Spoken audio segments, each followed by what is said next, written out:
Well, hello and welcome to the new video, and this time we are going to test the range of the new CITROEN C4X electric, and this is the basic model with 136 horsepower, 50 kilowatt hour battery.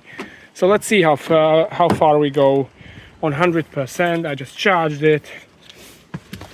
Let's see what we're getting and what the reality is going to be. All right, so start. Well, you need to press it harder in the PSA. So we have 356 kilometers of range on 99% of the battery. So really good number actually. I did not expect this. So let's see how far we're gonna go with this.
Okay, so we didn't make it in one go. We have to stop for charging. So we're like in like 60% of the way on the way there, and we have 20% here, 40 kilometers of range. We wouldn't make it. So let's see this total. So 21.4 is the consumption. Yeah, 149 kilometers done. And just to maybe try and show you where we are, not really sure how to navigate. Okay, that's as far as it goes. So this is what is left.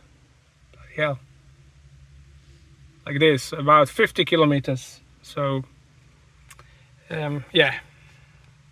Well, okay, so this is only a 50 kilowatt hour charger, as you can see, a very small one, but it for sure will be sufficient for charging until I pop to the shop to get some breakfast. So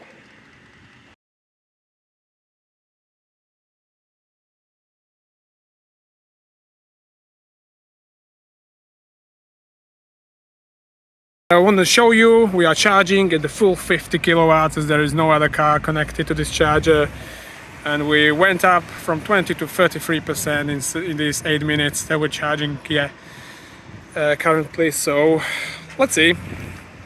So I'm gonna finish the charging now. Let me have a look. So we have 50% of the battery, as you can see.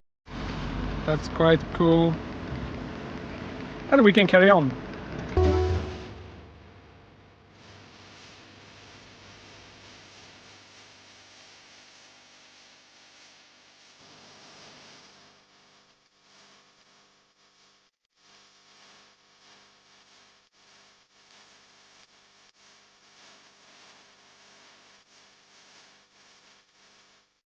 Okay, so we finally came here. This is the final energy consumption, 22.4, not so bad, despite having to charge on the way, and 15% battery. Now we're gonna have a look at what the charging is like. Okay, so let me get the car charged. We're gonna use, of course, the DC charging. And, let's see how it works. This is a 150 kilowatt hour charger, as you know maybe from the NG video, and the car should be able to take 100 kilowatts of power. So let's see what it does.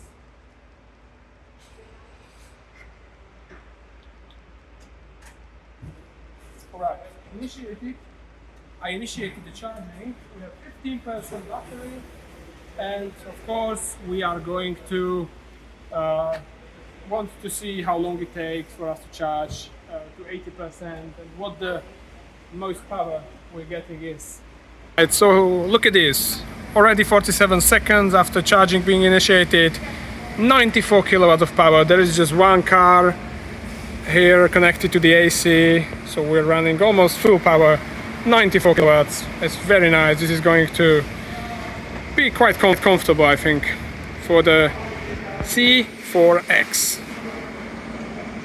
So while we're charging 94 kilowatts, almost all that it can take, which is 100 kilowatts, I just want to show you this screen ahead of me is where you have the information about the charging in the car.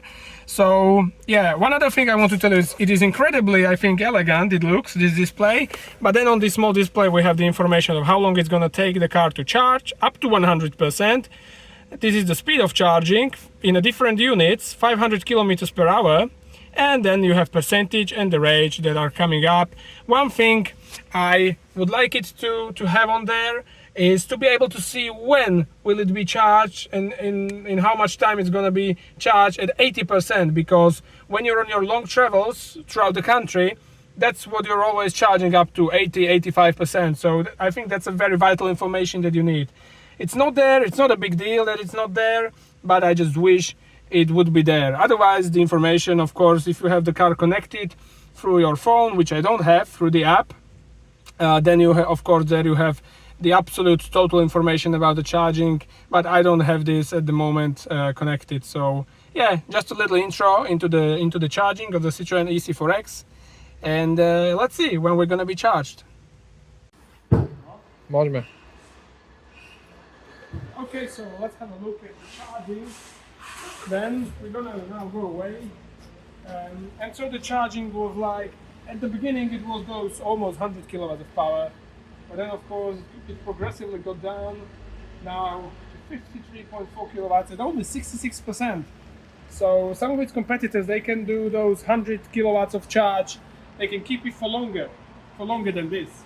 But this solution, of course, tries to save the battery from the long term to keep the battery at a better health. So yeah, let me just finish the charging now. Alright, so this is, well, we have it 67% down from 15 when we got here, and yeah, the power is now 53. Let me just stop it. And that's the charging with the CITROEN C4X.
welcome and good morning. I have to say it's quite chilly in a shirt on these partly leather, partly fabric seats in the morning, as it was quite a cold night. So let me just start the car and heat this Citroen up. So welcome on board the Citroen C4X, an electric version of the C4X. Let me just heat the seats very quickly. Yeah, that's nice. Okay, so maybe let's start talking about the interior since we just got into the car. So the interior is an interesting one. The one big thing they changed is the infotainment, which got massively better, and even the display is withstanding the touches much better, even though now after yesterday driving extensively with the car I can see quite a few of them. But the infotainment is really much nicer in terms of design and also in terms of layout and in terms of usability. It's much easier to work with. I really do like that. You only have these two buttons underneath the display, and a home button and a car settings button where you can very quickly turn off the lane assist. That's and I have it in the shortcuts here. The thing I really like about it, this is a really good thing. Every time you start the car, you just turn it off. And then here in the home settings, you have these different screens that you can check and you can set. You can have this also the climatization here to being able to quickly set it up. So that's good. Or you can check about the battery, the statistics of the drive. In different intervals, you have 30, 60 and 180 minutes of the fuel consumption, so that's good.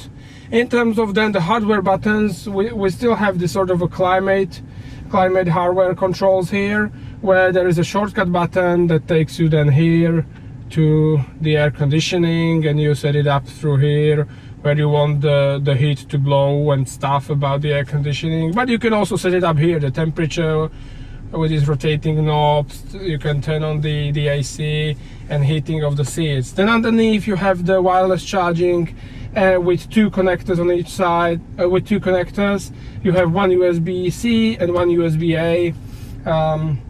One is clearly for charging and the other is only for the multimedia as well as charging. Then you have a nice pad here with another storage area. Now I found out underneath. That's really cool. I didn't know there is so much space.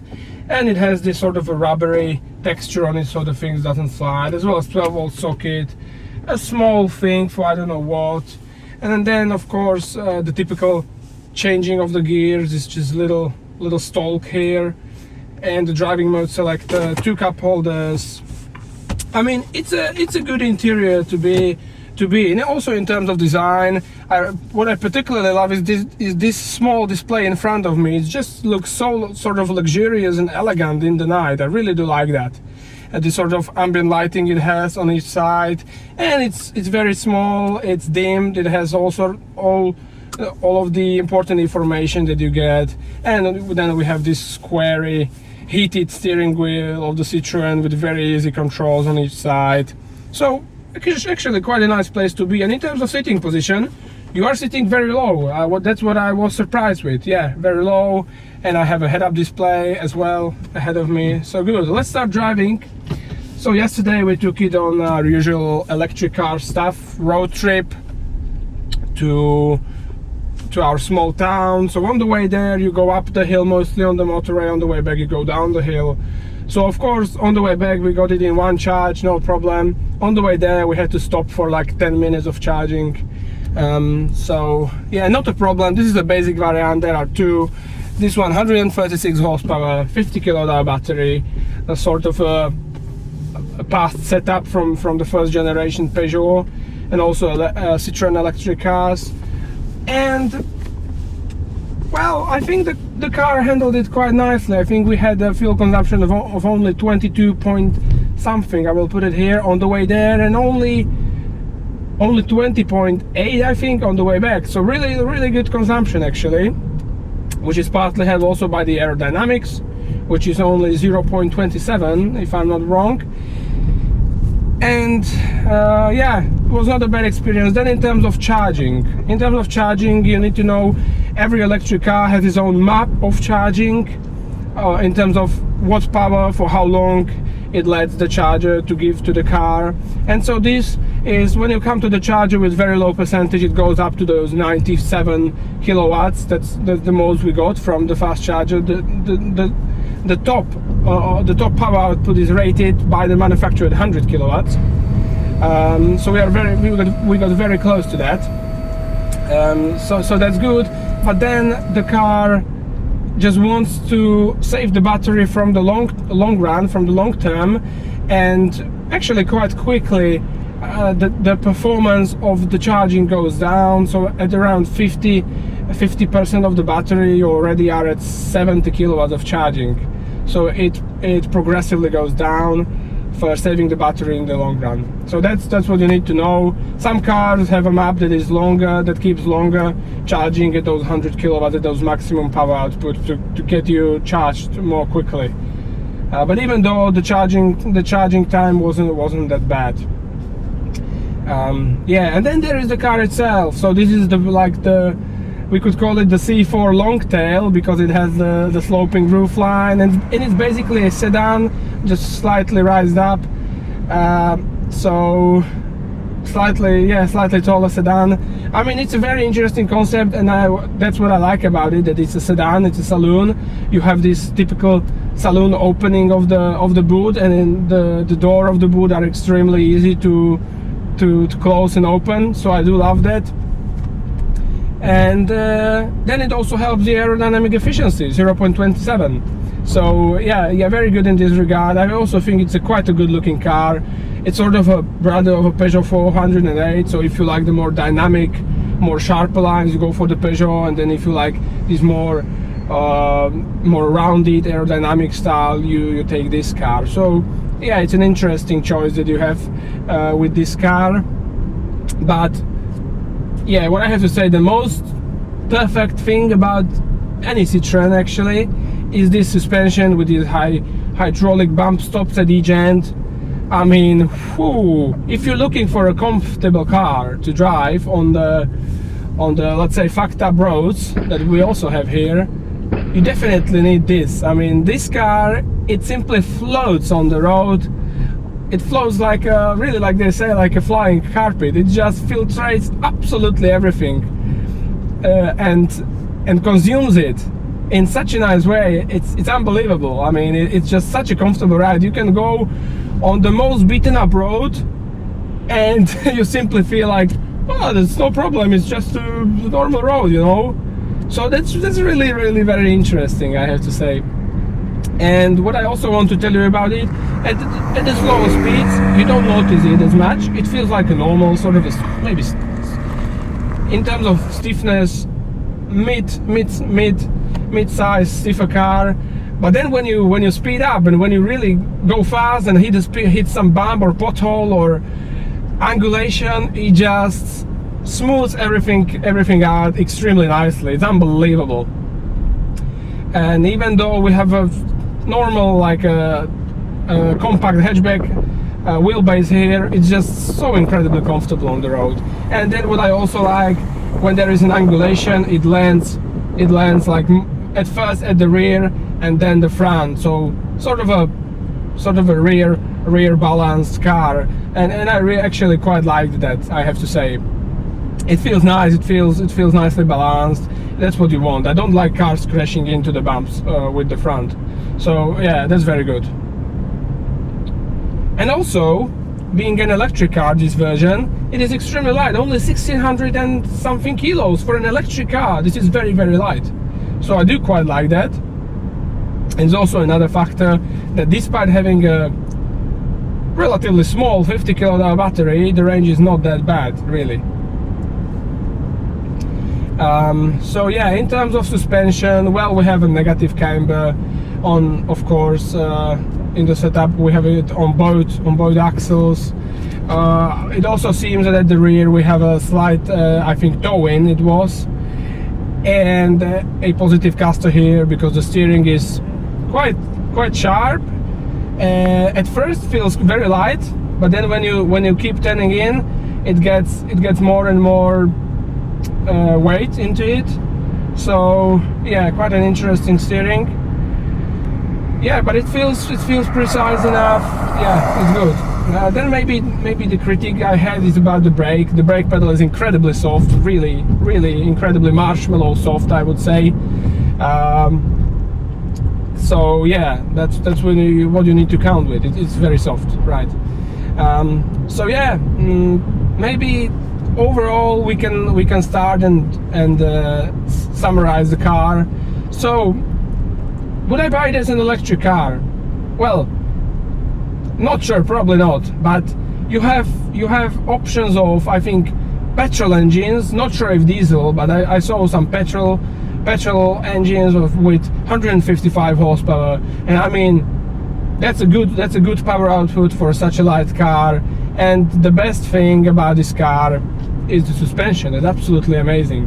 So let's talk about the dislikes and the likes. So in between the dislikes, I have to say it's the brake pedal. When I needed to brake very hard, the feedback through it, because of its softness, isn't the best, and the natural feeling of it. So I think that could be resolved in a better sort of a manner. And then, well, the interior, it feels very solid, but there are just some parts of the interior that feels slightly cheaper, I would say, in terms of plastic. But it's overall it's very solidly put together. I really liked it, and particularly this part of where the screen is, it feels very solid. Nice click of the buttons, and also of this rotating knob. So I do like that, and it's a very functional interior. So yeah, but this would be maybe to the dislikes, okay. And then being an electric car, we could also say maybe. But it's a very subjective thing. Somebody likes to get the car charged faster. Somebody likes the battery to be taken care of more. So it's really up to you. But for somebody that might be a little bit of a dislike, the sort of a charging speed. And in terms of likes, well, there are many. So the suspension, amazing. Here are a few potholes. Oh, compared to other cars I've tested, it drives through them like they aren't existing. It's absolutely unbelievable, this suspension. Wow. I mean, if you just want a everyday comfortable car, this thing, the Citroën, any of the Citroëns, even the new C3 that came out, will have these bump stops. Absolutely amazing chassis. I do love that. Then I like the practicality of the interior. There are many sort of areas where you can put things like this, or like this. Yeah, there are 3 in front of the passenger, also the holder for the tablet. Then in the rear you have all of the comfort the rear passengers need. You have air conditioning there, you have an armrest with cup holders, the connectors for charging, very good. And you have a reasonably sized boot, 510 liters in capacity. So yeah, then other likes would be the steering, very nice and precise, even despite the car is feeling quite soft. I would call it sort of has this rally tarmac suspension, that it feels soft, but it's still very drivable, and it actually surprises you with the amount of grip you're getting through the corners with the car. So yeah, and then of course also the balance of throughout the corner, it also leans about the rear wheel, which I was quite surprised. I didn't expect it. So also in terms of driving dynamics, it's quite a good car. And yeah, then there is the quirk of electric powertrain. It's very smooth to use, very dry. You don't really have to take care about anything. And even with this 136 horsepower, I would say the dynamics is quite good. Look at this, 70, 80. Are we in sports mode? We're not even in sports mode. So let me do it once again. I'll slow down a little bit. So 70, bang. Yeah, I mean, it's not bad.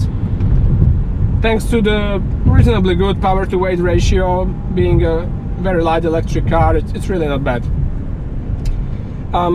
So yeah, and I think then another good thing is the price. I'm gonna put it here, but Citroëns, they are reasonably well priced for what they offer, and yeah, price compared to competitors, yeah, they are reasonably well priced cars. So yeah, I'm thinking, do I have anything more to say to this car?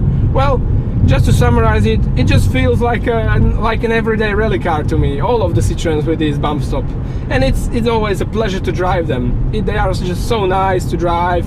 and so comfortable. And also connected with these seats, there are also these advanced comfort stuff, and they were made especially for being comfortable on the long travels. It's just so nice. And look, I throw it here into the corner and accelerate out of it. I mean, yeah, this is very, very sufficient. So yeah, let me just maybe take you through the S's here, just to show you the balance of the car through the corners.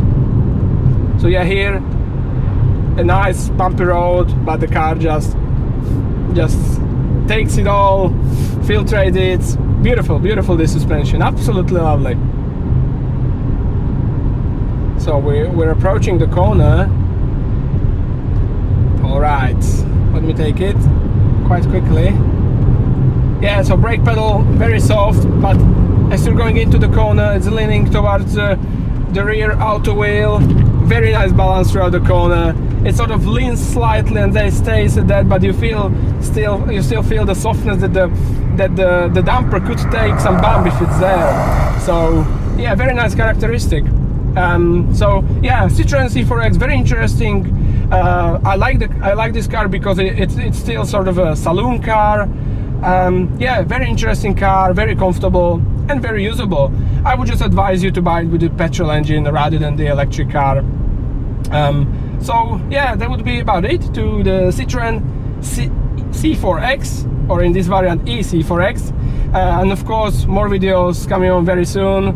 So I'll see you in the very next video. In the meantime, take care and goodbye.